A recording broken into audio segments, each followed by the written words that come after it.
Excellent. Well, welcome everyone to part 3 of our data centers series, What's Up with Data Centers? We will be exploring community strategies in this session. My name is Linda Durhack. I am the Energy and Climate Outreach Associate at Illinois Extension. I will be the moderator for today. This webinar series, as always, is hosted in partnership with Prairie Rivers Network, and I'd like to thank both Randa Watts and Mike Delaney for all of their support in coordinating this webinar with me. So this is our part 3. Part 1 was a more general introduction to data centers, and part 2 focused on community and utility perspectives. First, I'm going to go over some general guidelines, and then I'll hand it over to our first speaker. So as always, the webinar is recorded and will be posted on our YouTube channel, and we will also be sending out slides, contact information, and resources after the show is over. And we're going to be putting links to our YouTube channel in the chat as well, so you can easily find part 1 and part 2 if you're interested. We will also be doing a Q&A at the end, but as always, feel free to put questions throughout the show. That really helps us once we reach the Q&A portion. I also just want to take a minute to acknowledge that data centers can be, a bit of a controversial topic.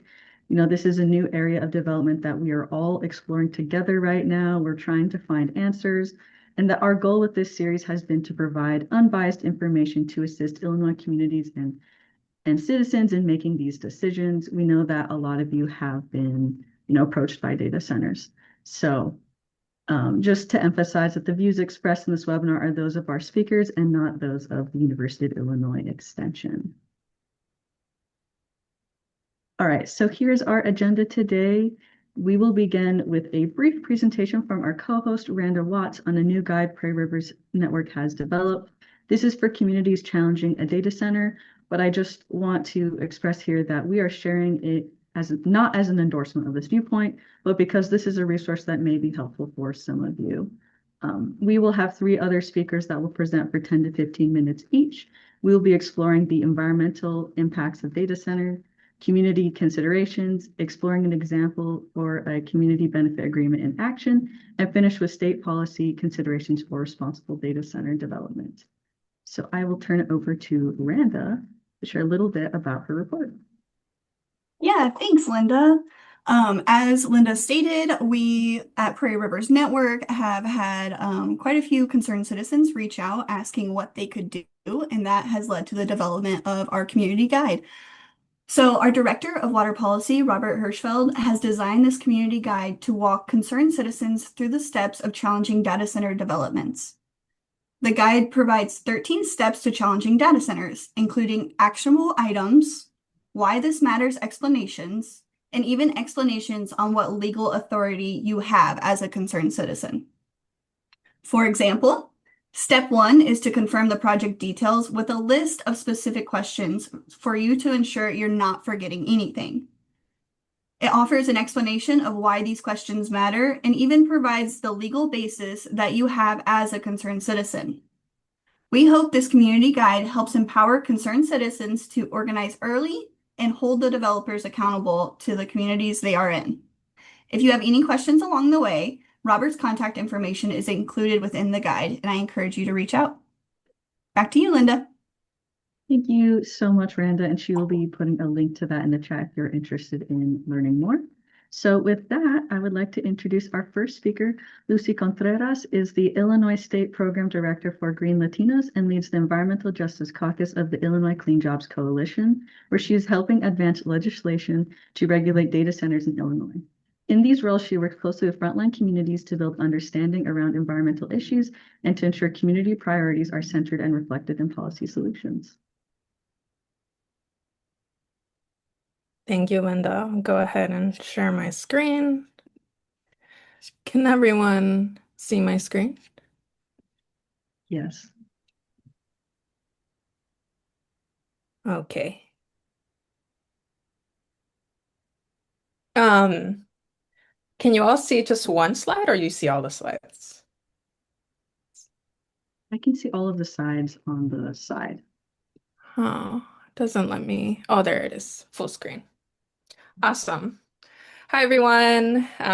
Happy to be joining this webinar today to talk a little bit more about some of the community impacts of data centers, as well as some potential solutions to address these impacts.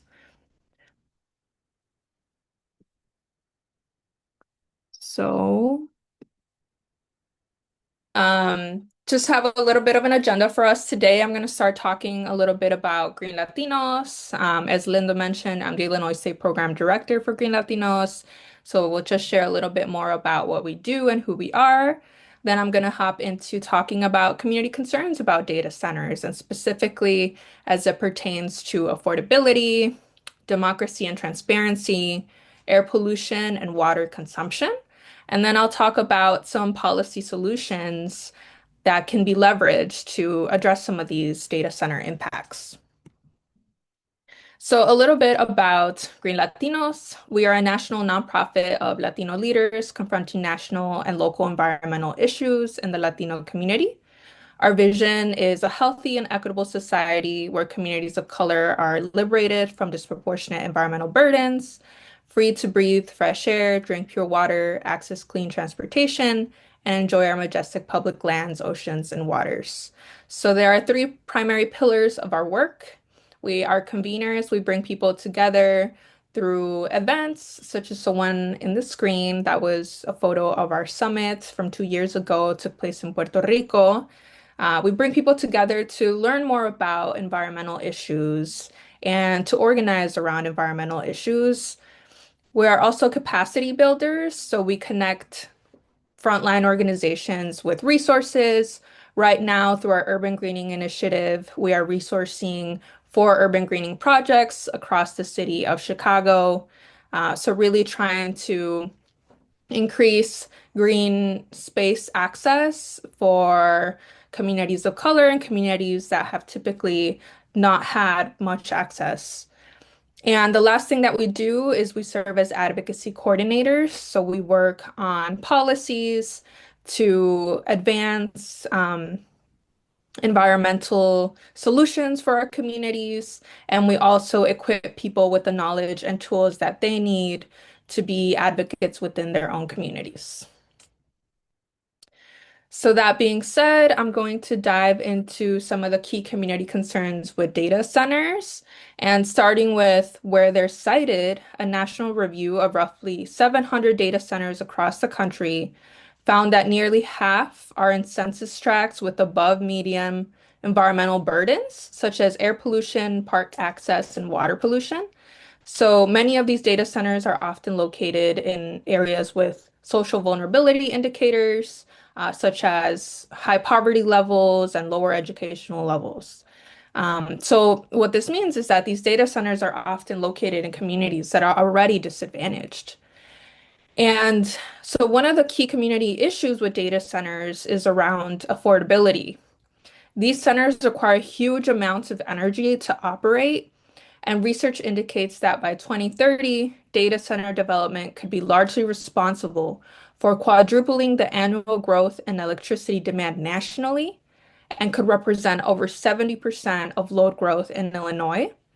So, what that means is that more demand on the same supply of energy in our state is leading to skyrocketing energy bills. And as you can see on the screen, a lot of people are noticing affordability has been such a big issue for our state, for our country.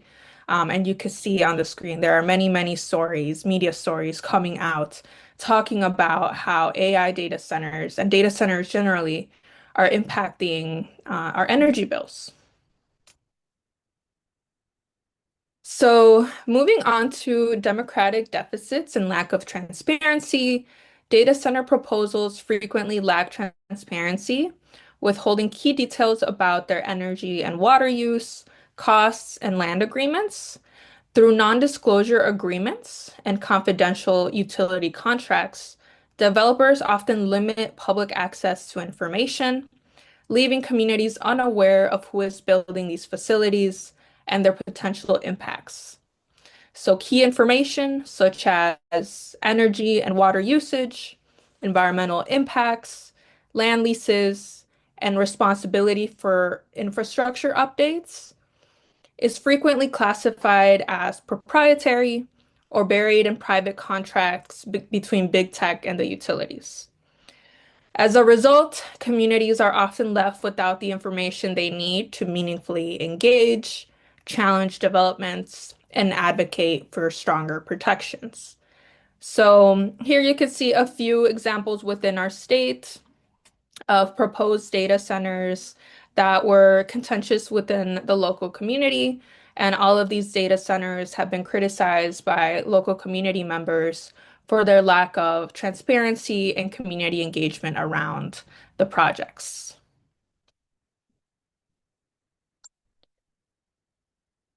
Jumping into some of the environmental impacts, starting with air pollution. AI data centers are a growing source of air pollution and public health harm.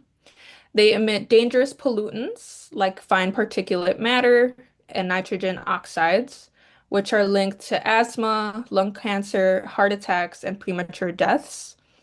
And studies from Caltech project that pollution associated with data centers could contribute up to 1,300 premature deaths and more than 600,000 additional asthma cases each year in the US by 2030 if we continue as is with insufficient regulations.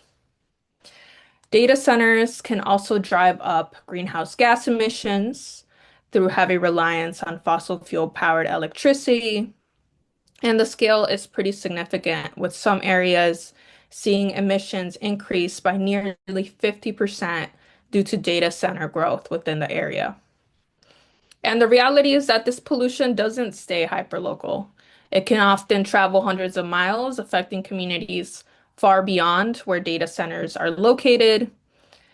And current studies project that if trends continue, air pollution tied to data centers could lead to up to $20 billion annually and respiratory health costs in the US by 2028.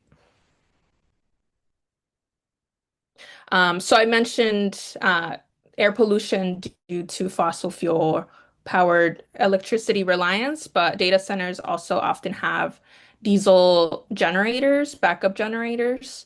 So you can see a photo of one on the screen, and they release a lot of these, PM 2.5 and nitrogen oxides, which are very dangerous to the local community. Moving on to some of the water concerns around data centers. Data centers require massive amounts of water, primarily for cooling their servers. A single large data center can use as much water daily as a town of 50,000 people. And alarmingly, two-thirds of data centers in the US are located in water-stressed areas. So these hyperscale data centers can use 1 to 5 million gallons of water per day. And to give y'all an idea of what that can look like, that can be roughly 365 million gallons per year, which is equivalent to the annual water use of about 12,000 Americans. And most of these facilities pull water from the same drinking water sources as everyday Illinois residents. So obviously this is an issue, especially for areas that are facing water scarcity. And transparency about their water use is very limited, with some companies keeping usage of how much water they use and the sources of where they're getting their water, keeping that a secret from communities. And even though many centers use closed loop cooling systems, these systems still mix water with chemicals, which can create contamination risks if there is leaks or improper disposal of this water. So, what are some solutions to these concerns? First, we need to hold data centers accountable for their own energy use. So right now, everyday residents and small businesses can end up subsidizing the massive demand of these facilities. And of course, that's not fair and it's not sustainable. So it's very critical that we create a separate rate class for large load users like data centers. If a single facility is using so much electricity, even as much as a small city, it shouldn't be bundled into the same rate structure as everyday households. Data centers must also cover the true costs of the infrastructure that they require. So that means paying for any necessary grid upgrades or transmission upgrades, ensuring that we're not passing those costs onto ratepayers. And we must also require that data centers bring their own clean energy, not just buying renewable credits, but actually adding new renewable energy to the grid. And this isn't only about climate, it's also very much about affordability. Without new supply, their massive demand drives up prices, triggers costly grid upgrades, and shifts the burden onto families, meaning that we're paying more on our electric bills. But when they add new energy to the grid, they help stabilize prices and reduce pressure on the grid. And without requiring that this new energy be clean energy, we run the risk of increased fossil fuel build out within communities, which of course worsens air pollution um, in in local communities. And I will talk a little bit more about that. And finally, it's very important that data centers invest in the communities that they impact. And that can include contributing to an energy affordability fund, contributing to energy affordability programs, and that way helping families who are already struggling with rising utility bills. Because if these facilities are driving up demand, they should also be a part of the solution and be part of solving some of the problems that they are bringing to our communities. So moving on to transparency and democratic deficit solutions, it is very, very important to prohibit non-disclosure agreements at all stages of the project lifecycle. NDAs are often used to keep critical details hidden, from a project's purpose to its environmental and community impacts, until it's too late for meaningful public input. Communities deserve to know what's being built in their neighborhoods before decisions are finalized, not after. So it is very important that we prohibit these non-disclosure agreements and really emphasize the need for transparency and public engagement. Second, we should require legally binding community benefits agreements, also known as CBAs. These agreements clearly define what a project will deliver for the community. And not only that, but they include community voices. So this is typically, there's community organizations, local community leaders are involved in negotiating this agreement with the developer. And these are legally binding agreements. And what can be included in these community benefits agreements? Many, many things. It can include local hiring commitments. It can include funding for community resources. It can include limitations on noise pollution. So there's a lot that can be included in these CBAs.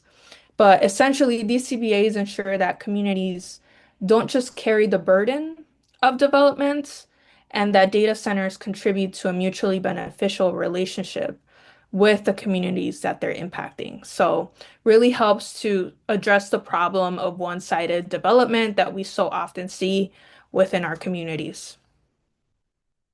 Another thing is community intervenor funds. It is important to have community intervenor funds and ask data centers to pay for this. And this is really critical because local residents and organizations often lack the resources to challenge or to monitor data center projects or to defend themselves from the harms of the projects. So this fund provides financial support for legal, technical, or advocacy actions, helping communities enforce regulations, demand accountability, and negotiate benefits. Of course, negotiating with large corporations and developers requires resources. So that is really the core of what this Community Intervenor Fund is intended to address. And finally, transparency should be an ongoing thing. So not only during the development of a project, but also once the project is built, I think something that would be really important is to have some sort of public-facing website or dashboard that's accessible to the community where they can track the project impacts and also track CBA compliance. So last policy solution I will review relates to the pollution concerns tied to data centers, starting with backup generators, current regulations. So the backup generators, like I mentioned, often diesel generators and pollute the air. Current regulations within Illinois restrict diesel backup generators to T4 EPA emission standards, which are the strictest EPA emission standards, except for during vaguely defined emergencies, such as outages, in which case they are allowed to run for 24 hours in violation of these T4 emission standards. So it is really critical that we close this loophole and limit the use of backup generators only to true emergencies, such as if a data center is powering a 911 dispatch center. That can be considered a true emergency, whereas a regular outage is something that can be predicted. And we should also incentivize the use of clean backup generation. And on that note, it is important to require data centers to bring their own clean energy, like I mentioned before, to power their own operations. And that way, we're preventing more fossil fuel build out, especially in communities that are already overburdened. And on that note, very important to require cumulative impacts assessments. So, a cumulative impact assessment evaluates how a facility affects communities, looking at total emissions, exposure routes, health impacts, and also keeping in mind nearby facilities. Because when we're talking about cumulative impacts, it's not only the potential impact that this data center is going to have on the community. It's also important to recognize that a lot of these communities where these data centers are being built already have a lot of industry, and that industry also has different impacts. So we have to consider the compounding impacts of all of the industries and all of the sources of pollution within the community. And projects that fail this assessment, and failing means that you you demonstrate that you will bring disproportionate harms to that community. Those projects should be prohibited from being built in overburdened communities. And finally, like I mentioned before, data centers must invest in local environmental solutions. Just as they should contribute to energy affordability programs, they should also fund projects that address pollution and environmental challenges in the communities that they impact. Since, energy affordability and environmental concerns are among the biggest concerns when it comes to data centers, so they should be a part of the solution and not only bringing more problems to these communities. And I didn't include some of the water solutions on here because I know that it will be covered by one of the other presenters. But just to wrap up a little bit, talking about how individuals can react to data centers in their communities. Obviously, very, very important to attend local city council and other meetings around data centers and developments in your community. Very important to, do your due diligence to find out everything that you can about these projects and also what the potential impacts could be. and coming to these meetings, providing public comment, expressing the concerns that you have around these developments. And of course, we're seeing a lot of community members doing this across the state and across the country. A lot of data center proposals have been denied because of local organizing efforts. Also, very critical to reach out to your local elected officials and your state representatives. You can give them a call, you can give them an email, you can show up to their town halls, um, show up to their office and let them know what your concerns are around data centers and if there's any specific proposals within your community that you're concerned about. And of course, directly organizing, getting together your cousins, your friends, sharing your concerns with them, organizing direct actions, sign on letters. There's a lot of ways to make your voice heard around these projects. And of course, making sure to stay plugged in, staying informed through local news, social media, making sure that you stay up to date on the different project proposals within your communities.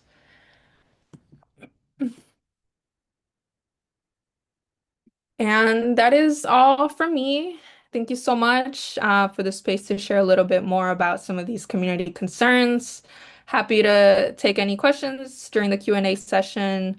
Also included my contact information on the screen if anyone wants to reach out personally. Thank you. Thank you so much for your presentation, Lucy. With that, we will go to our second speaker. Moy Moreno is the organizing director with Alliance of Southeast and co-staffs the Southworks CBA and policy campaign. Moy has been with ASC for over a year and brings over 20 years of community organizing experience and policy advocacy in Chicago. He currently lives on the southeast side as a Hyde Park resident. Thank you. Good afternoon, everybody. Yeah, this is Moy Moreno with ASE. I'll be speaking on behalf of the Southworks CBA Coalition, and I'll just get straight to it. I really love how Lucy kind of just set the tone. So let's just get straight to it because there's a lot to cover here. I'll make sure folks can see my screen. That looks great, Moy. Okay, just very quick background, so bear with me, and then yeah, I'm just trying to navigate some tech. All right, can I change the screen here? Okay, yeah. So just a little bit of background on who we are as a coalition for Southworks CBA. We are a coalition of over 40 organizations, composed primarily of Black clubs, churches, schools, nonprofit community organizations, small businesses, and social service agencies. And what we're asking for is a community benefits agreement, also known as the CBA. And in addition to as well, policies that help prevent the displacement of not only residents, also small businesses, due to the rising costs of housing, utilities, and other factors, due to this development that I'll be talking about at Southworks. Let me see if I can move it. Just to give you all just a quick, geography of the area where we're primarily organizing and where the development of the Southworks site. It's in the South Chicago area, so it's right smack in the middle in the green, but the areas that are directly impacted in addition to the local community. This includes South Chicago, East Side, South Deering, Hegwich, Chatham, Calumet Heights, and even Hyde Park, on the northern end. And we really want to just prioritize communities closest to the site at Southworks by zip code. And that'll explain why, because when we talk about local hiring, for example, 60617, 60649, 60633, 60619, and 60615. So again, this is just a kind of the geography of the areas that we're organizing in our coalition. Let me just move on to the next. Just again, very briefly, the CBA, as Lucy kind of mentioned it, it's a legal written contract signed by the community and developers that outlines commitments of both parties, right? And this is kind of similar to a PLA, also known as a project labor agreement. So there's different varieties, components, but in a nutshell, it's a signed agreement, right? That with the community. So this again includes things like local hiring, affordability, anything that the community deems important, right? So there's a lot that could fit under a CBA. CBAs have been won across all over the country. There've been some, and just thinking of the Staples Center and some notable examples, some historical examples, big developments, right, where community gets an actual, they get like direct benefits, right? There's been some efforts here in Chicago, just thinking about the Obama CBA campaign. And again, this is just to think about. It's important that as taxpayers, we get a return on investment. And I'll explain why. Let me just go on to the next slide. Again, specifically with this new Southworks development site, I'd be more than happy to share any links. But basically, public funds that have been spent on this site. We're talking over $2 billion already. Just looking at state, city, and federal dollars, tax dollars that have been invested already in the Southworks site for the quantum development. And then just as $2 billion, and just as recently, I think we were keeping an eye on the Cook County Board of Commissioners, also just recently approved, I believe, 10 million. Yeah, I'm trying to keep up to date with everything because it's such a fast moving development. I'm trying to keep our numbers up to date. Also, what we heard is that the Commonwealth ComEd consumers, which is us for the most part, will be covering the electricity costs and power infrastructure for the IQMP. Again, this is what we heard at one of their board meetings, at the IQMP board meetings, which are typically held every other month. But again, this is what folks are hearing on the ground, that we're going to be paying for this in addition to electricity, and that developers will be receiving a corporate tax reduction from 25% to 10% for the next 30 years. So it seems like a sweet deal, right? But again, this is why we're pushing for a community benefits agreement, because folks want a return on investment community. So just a little bit of quick background, right? This site has been ongoing for, we've been fighting for CBA for well over 13 years. When I say fighting, it's because community has been pushing developers, and right now, this is where things are at, right, with Related Midwest. But I want to really draw our attention to data centers, because this is part of the conversation, right? Again, just general talking points on what we know. The sale of the 440 plus acre land and groundbreaking at Southworks recently. The sale was completed. There was groundbreaking in October with an announcement of Quantum Shores campus, which would include the construction of a data center. We don't know where yet, but that's what we're hearing. Indirectly, we'll get to that, because we haven't been able to actually meet with the developers directly to get more information, right? So this is, again, what we've been hearing, that there will be a data center. Data centers in general require enormous amounts of electricity, right, and can pose a risk on the electrical grid and a cost to consumers, as I mentioned already. Again, another component is that the reliance on fresh water, right, to help cool the supercomputers. So this is Lake Michigan, this is the rivers, and not just city, but aquifers, other urban areas. So this is also not just impact Chicago, but other communities throughout the state of Illinois. So again, just another thing that we're hearing, that data centers rely on fresh water primarily. So again, Lake Michigan, right? We got to make sure and how that water is being used. Again, we've also been keeping up with the news, how several coalitions just keeping tabs of what's going on in the communities, municipalities, similar to what's happening in Naperville, and I believe in Hobart, Illinois, Hobart, Indiana.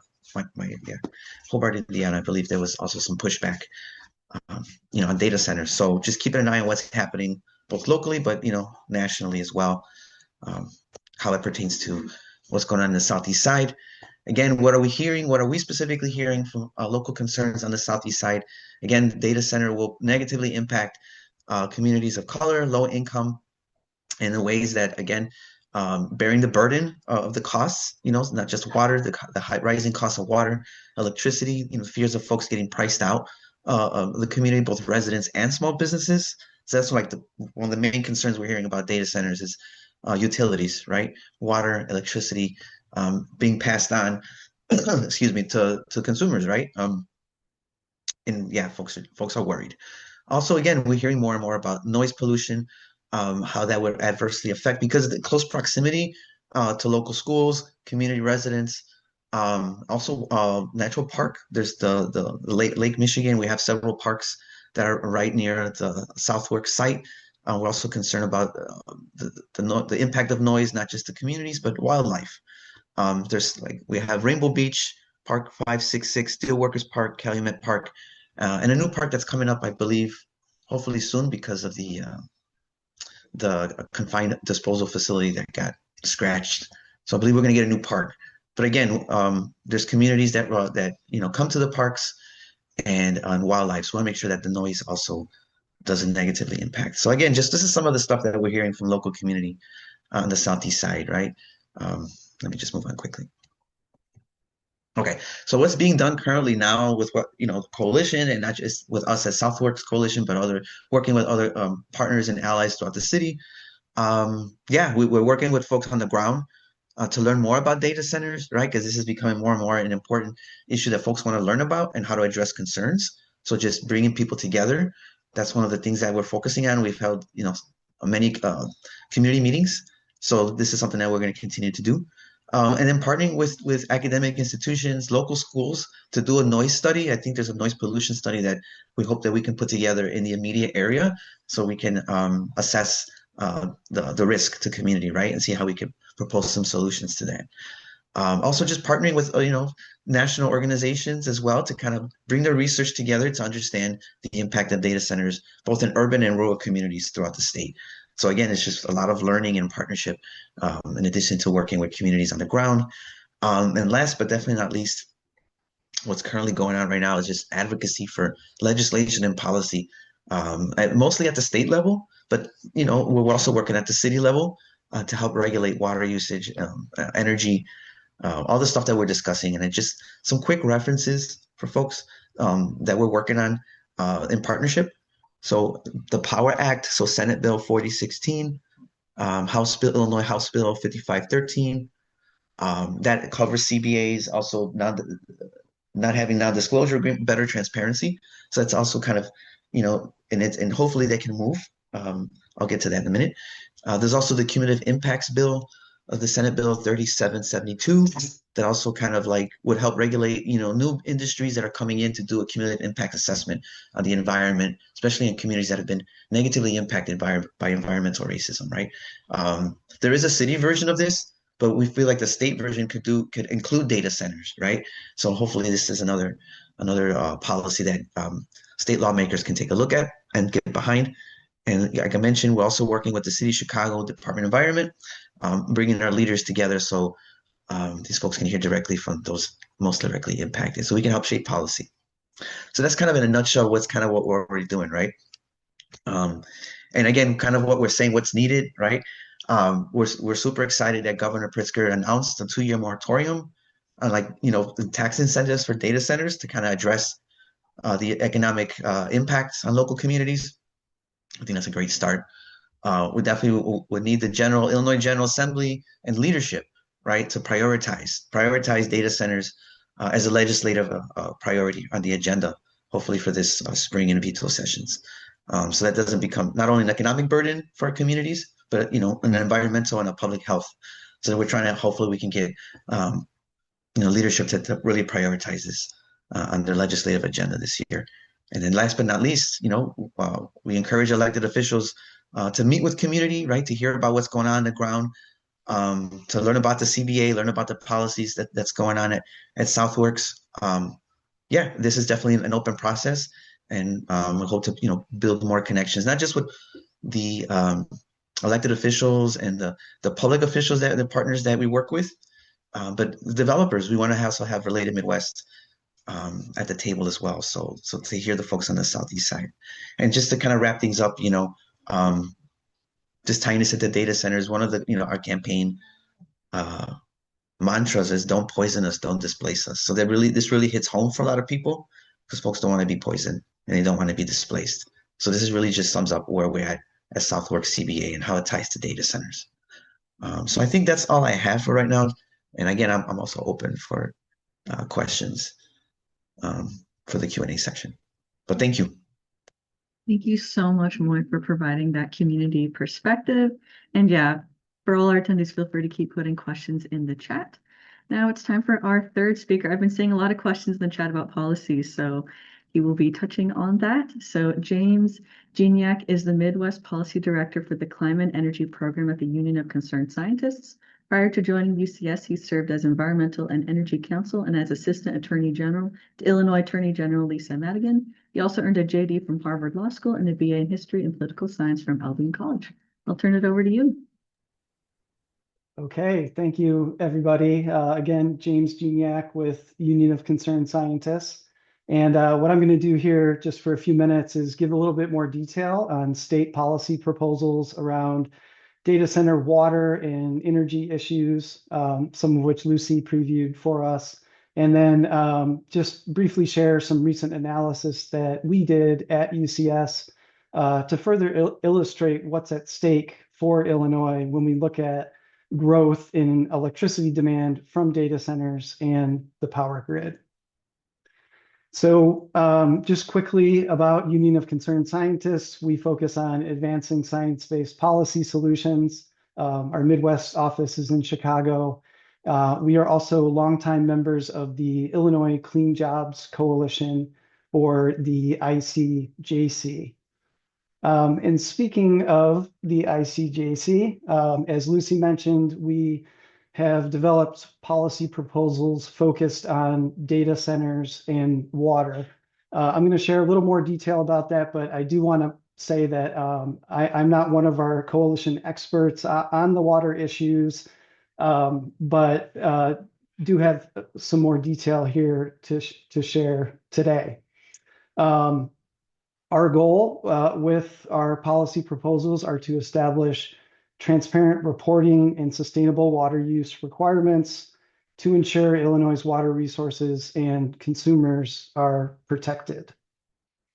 The policy proposals are here in what we call the Power Act, or protecting our water, energy, and ratepayers from data center impacts. And the bill numbers are listed there if you actually want to go in and check out the legislative language.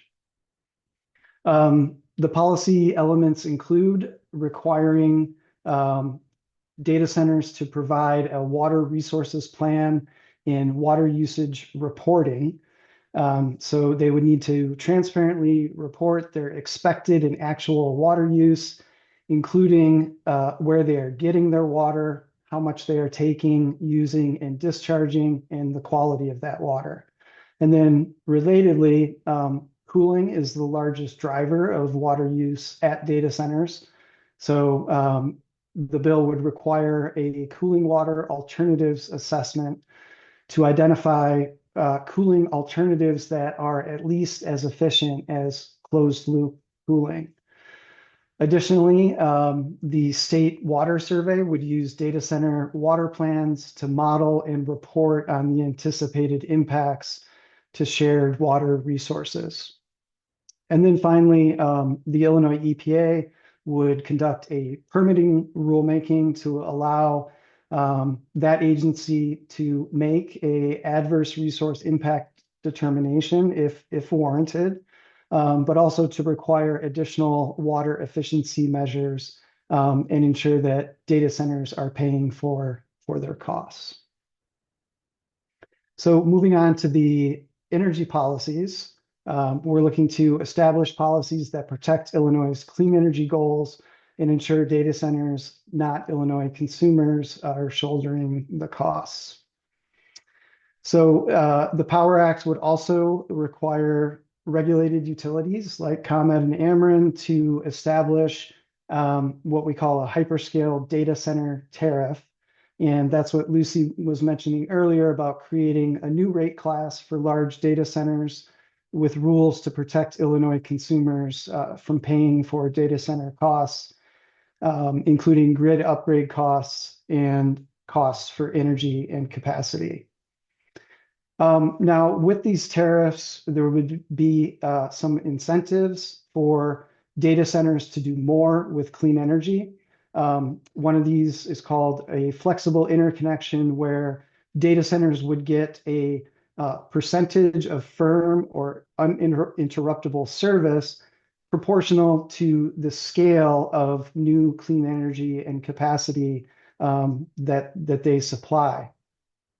We also include a fast track load interconnection. So again, for data centers that meet higher levels of new clean energy supply, they would get priority in terms of being able to connect to the grid.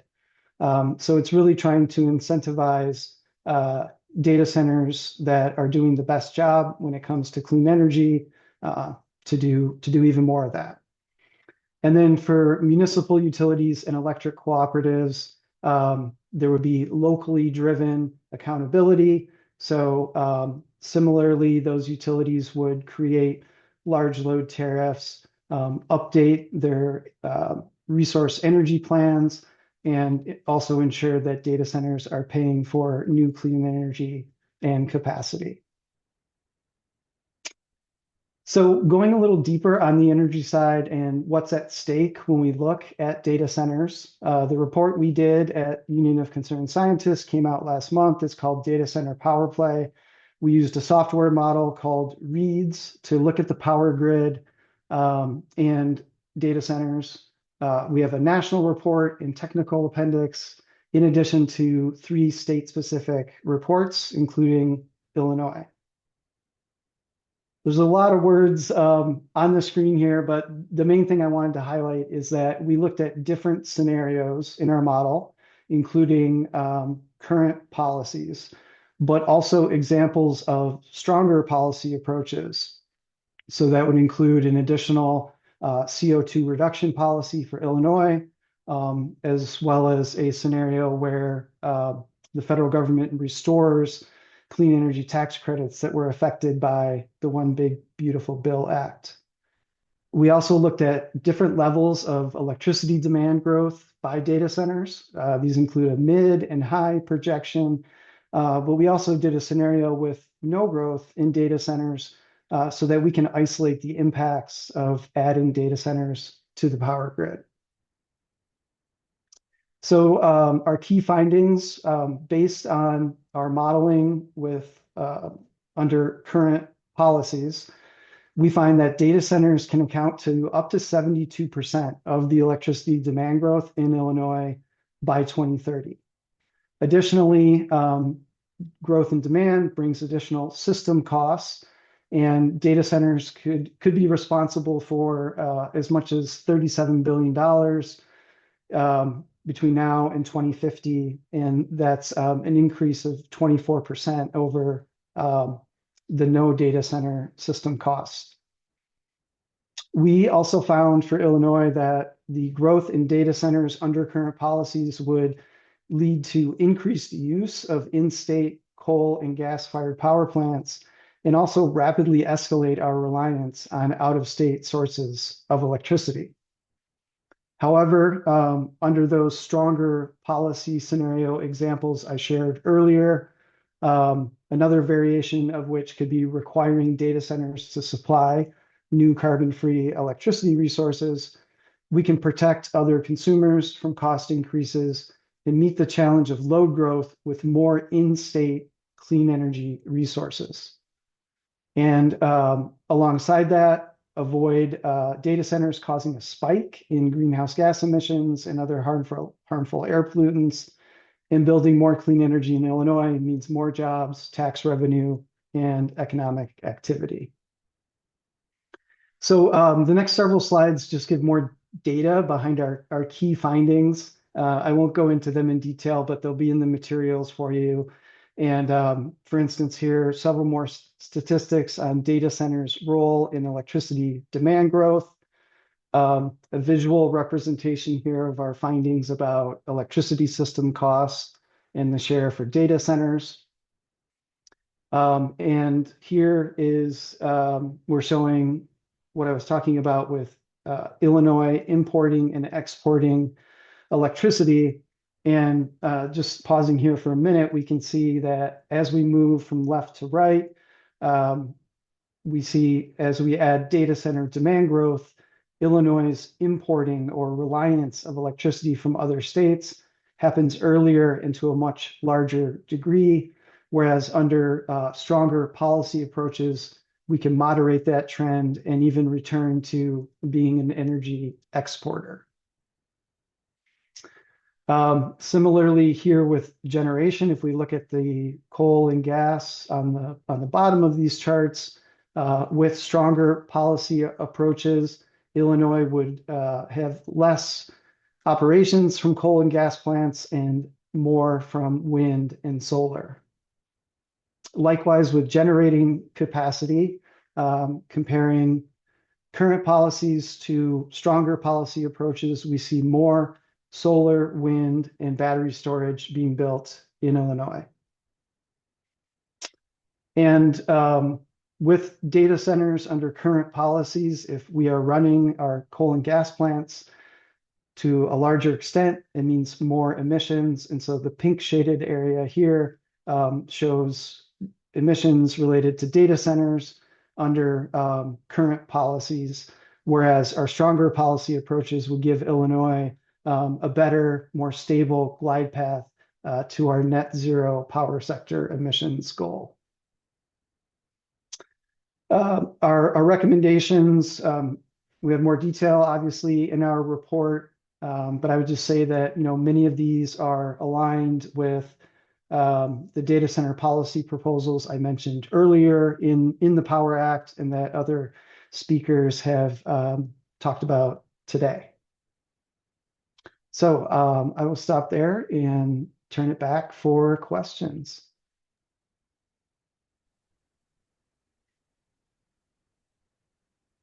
Thank you so much, James. We have been getting a lot of comments and questions in the chat, which has been great. So feel free to keep those questions coming. We've been reviewing them. So I'd like to start with the question, we had a lot of questions in the chat about water. And that I think there was some data point shared that data center, 1.5 million gallons per day use from the US EPA. Is that only for cooling, closed loop? Is there any information for a better breakdown on how the water use works for a data center? Yeah, I would say, Linda, you could probably offer an entire webinar just on data center water issues. I know there's a lot of questions and concern out there. And to me, it really goes back to what Lucy was talking about earlier in regards to transparency and reporting and information. And so the policy proposals, that we have put forward in the Power Act are really geared toward those areas to ensure that communities understand what the plan is for a particular data center and water usage, and can understand how that affects or could impact them locally. I know, certainly the industry is working on ways to be more efficient with their water usage, and we want our policies to encourage movement toward that better efficiency.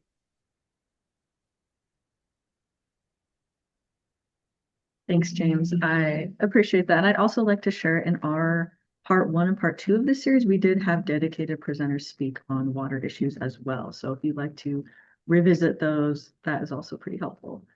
We had another question come in. Question for the panelists: has there been a specific data center that is using corporate responsibility in building their centers, or the problem is more so that the government is not demanding accountability on these centers? My sense is that there's a lot of variety out there in terms of how different developers are approaching their projects. Some have involved a lot of secrecy or working behind closed doors because they're worried about competitive issues, and so it's often hard for communities to understand what's involved with the project. And again, with our policy proposals in the Power Act, providing tools for better transparency and just statewide protections, so that when we have different data center developers doing things differently, we can at least have some confidence that we have some basic guardrails in place across the state. Moises or Lucy, anything you want to add there? Just really briefly, just in regards to the Southworks development, it still is a very fast-moving development. to the point where just getting this information out there, even whatever's being shared, sometimes it's hard to, it's hard to get. So yeah, it's been a challenge, right? Just to kind of given how fast this development has gotten approved and the groundbreaking's already, I mean, there's already, yeah.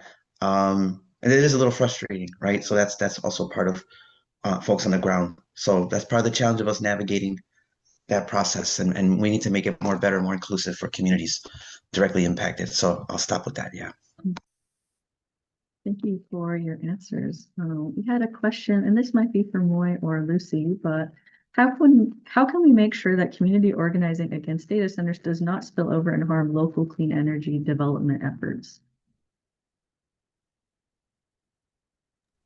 Okay, pass to Lucy. Yeah. Yeah. Well, I think to prevent community organizing against data centers from harming clean energy efforts, it's important to clearly separate the issues and frame, the data center concerns around local impacts, like the ones we've been mentioning around water use and air pollution, um, and really emphasizing that supporting clean energy and holding data centers accountable are complementary goals. Um, Obviously, we've been talking about how much we need data centers to bring their own clean energy. So clean energy is definitely a solution and should be framed as such. Thank you, Lucy. I could follow up. Yeah. Yeah, no, I'm just thinking again, putting my organizing hat on. Yeah, just having some clarity, separating the issues, but just having a winnable strategy. I think um, it seems like having a long-term vision, right? And then just breaking it down into like pieces, right? And I think that to get to, sustainable clean energy, right? We have to get to it. We have to get there. So I'm just thinking if, as organizing, like, let's be clear and let's be strategic in what's winnable and what brings back best to the community. So I think we can do that together. We can build a lot of power and we can move. We can move a lot of things. So just being strategic, having long-term goals and some short-term organizing to meet those goals. So I think it's all doable to meet those challenges. To that question, yeah. Thank you for those answers. We have another question. Understanding that the usage is the same, is there a difference between mission critical data centers and non-mission critical data centers? If the environmental cost is the same, does mission critical objective, is that better or just PR? So it sounds like maybe this question is getting at, is there some differentiation between the purpose of the data center? Should we be thinking about that? I would just say, from environmental groups' perspectives, or at least for UCS and, other members of the Illinois Clean Jobs Coalition, we're not necessarily trying to do that to, have philosophical or moral judgments about AI and whether, certain applications are more important than others. And so the policy proposals that we're making are just really more about the size of the facility and the impacts on energy, water, and communities.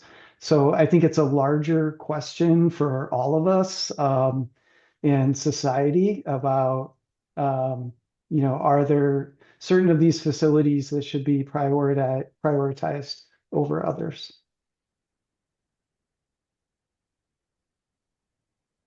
Thank you. Given that we have a lot of local governments on this webinar, I'm curious if any of you would have any takes on if there's a guide for government entities that are trying to implement best data center permitting requirements, kind of like what local governments can do as they're being approached by these data centers.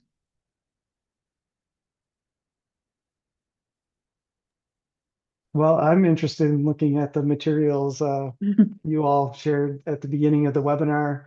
I know that similar types of resources have been developed previously for local governments, evaluating things like wind and solar projects. And so I think those have been quite helpful, and a similar resource could be developed by researchers or academics and that would be very helpful for local governments dealing with data centers. I appreciate that. And I'd also like to point out that in the chat, it does look like the city of Aurora is here and that they shared some resources that they've been working on. So if any of you want to check that out and see, how another local city is responding to this, I think a good final question, I know we're at time, is, if we have time, many of us want to hold local government accountable, but worry about negative repercussions. What are some safe, constructive ways to advocate for transparency and ensure officials are responsive without facing personal backlash?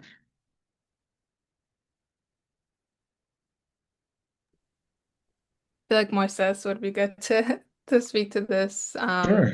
Yeah. Is that okay? Okay. Yeah. Thank you, Lucy. Yeah, I'm just, and this is kind of like similar to the last question, as I'm trying to think.